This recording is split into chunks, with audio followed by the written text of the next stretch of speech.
ሪካስት ዛሬ ከፕሌን ዛሬ ቦርድ እማላረጋቸውን ሁለት ነገሮች ልንገራችሁ። አንደኛ ካገኘሁት ሰው ሁላ ምክር አልቀበል። ምክር መቀበያ ጭንቅላቴ is out of service። ኦኬ ለምን እንደሆነ ልንገራችሁ። ከአንድ ሰው ምክር ተቀብላችሁ ያንን ምክር ራሳችሁ ላይ አፕላይ ስታደርጉ ያ ሰው ያለውን ላይፍ ነው የምትኖሩት። ሶ ምክር መቀበል የሰውን ምክር መቀበል ሳይሆን የሰውን ኤክስፔሪየንስ ማወቅ is good.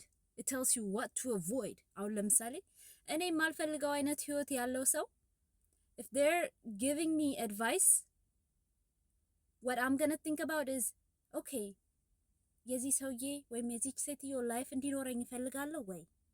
If the answer is no, I'll avoid that. Okay?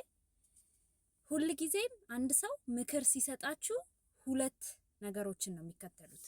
አንደኛ ያላቸውን ላይፍ ቤዝድ አድርጎ እናንተም የነሱ አይነት ላይፍ እንዲኖራችሁ ነው። ሁለተኛ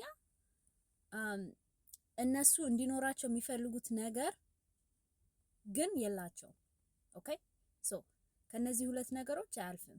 ሶ what you guys should always think about is የዚህ ሰውዬ ላይፍ ምንድነው? የሚሰጠኝ ምክር ምንድነው? እኔ የዚህ ሰውዬ ላይፍ ወይም የዚህ ሴትዮ ላይፍ እንዲኖረኝ እፈልጋለሁ ወይ? if the answer is no, መስሚያ ጥጥ ነው። ሁለተኛ ዝም ብዬ በደመ ነፍስ አልንቀሳቀስም። ኦኬ ይሄ ስላችሁ ምን ማለት ነው? ቁጭ ብዬ ኢንቴንሽናሊ የዛሬ 2 ዓመት፣ የዛሬ 3 ዓመት፣ የዛሬ 4 ዓመት፣ የዛሬ 5 ዓመት ህይወቴ ምን አይነት እንዲሆን እፈልጋለሁ ብዬ ቪዥዋላይዝ አድርጌ I come up with specific goals. Okay? Every action that I take is related to a goal that I'm trying to achieve.